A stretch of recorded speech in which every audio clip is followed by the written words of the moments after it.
Hello बच्चों, आज हम अपनी कक्षा 12वीं की पाठ्य पुस्तक अभिव्यक्ति और माध्यम में फीचर लेखन पढ़ेंगे।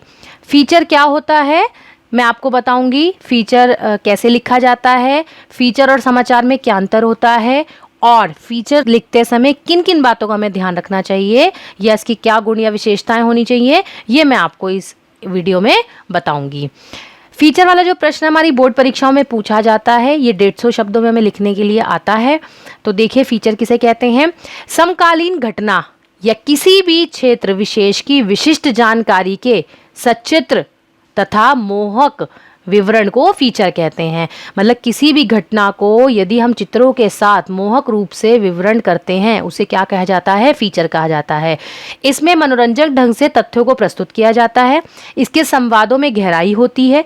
यह सुव्यवस्थित, सृजनात्मक व आत्मनिष्ठ लेखन है जिसका उद्देश्य पाठकों को सूचना देना, शिक्षित करने के साथ मुख्य रूप से उनका मनोरंजन करना होता है। फीचर में विस्तार की अपेक्षा होती है। इसकी अपनी एक अलग शैली होती है। एक विषय पर लिखा गया फीचर प्रस्तुति विविधता के कारण अलग अंदाज प्रस्तुत करता है। इसमें भूत, वर्तमान तथा भविष्य का समावेश हो सकता है। इसमें तथ्य, कथन व कल्पना का उपयोग किया जा सकता है। फीचर में आंकड़े, कार्टून, फोटो, चार्ट, नक्शे आदि को उपयोग करके हम उसे रोचक बना सकते हैं। जैसे कि मैंने आपको आलेख में बताया था, उसमें ये सब नहीं करते हैं, लेकिन फीचर में हम ये सारे काम जैसे आंकड़ों के द्वारा या फोटो या किसी कार्टून के द्वारा या चार्ट नक्शे के द्वारा हम उसे रोचक भी बना सकते हैं। अब समाचार पत्र में आपको करा चुकी हूँ, तो देखिए फीचर व समाचार पत्र में क्या अंतर होता है। फीचर में लेखक के पास अपनी राय या दृष्टिकोण और भावनाएं जाहिर करने का अवसर होता है, जबकि समाचार लेखन में वस्तुनिष्ठता और तथ्यों की शुद्धता पर जोर दिया जाता है। फीचर लेखन में उल्टा पिरामिड शैली का प्रयोग नहीं होता और इसकी जो शैली है वो कथात्मक होती है, लेकिन समाचार में मैंने आपको बताया था उल्टा पिरामिड शैली का प्रयोग किया जाता है। फीचर लेखन की भाषा सरल, रूपात्मक और आकर्षक होती है, परंतु समाचार की भाषा अलग होती है। फीचर में शब्दों की अधिकतम सीमा नहीं होती। ये आमतौर पर 250 शब्दों से लेकर 500 शब्दों तक के होते हैं, जबकि समाचारों पर शब्द सीमा लागू होती है।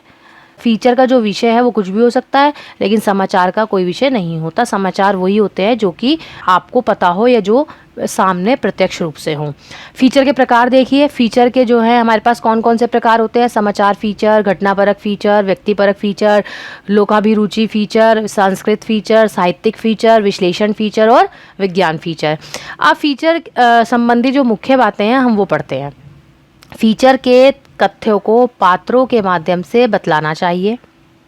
मतलब पात्रों के माध्यम से उनकी जो कहना चाह रहे हैं हम उसको बतला सकते हैं। कहानी को बताने का अंदाज ऐसा हो कि पाठक को ये लगे कि वो खुद उसे देख और सुन रहा है। मतलब पढ़ने में हमें ऐसा लगे कि हम उस कहानी में ही खो गए हैं, हम उसी का हिस्सा बन गए हैं। फीचर मनोरंजन व सूचनात्मक होना चाहिए। फीचर शोध रिपोर्ट नहीं है। इसे किसी बैठक या सभा के कार्यवाही विवरण की तरह नहीं लिखा जाना चाहिए। फीचर का कोई ना कोई उद्देश्य होना चाहिए।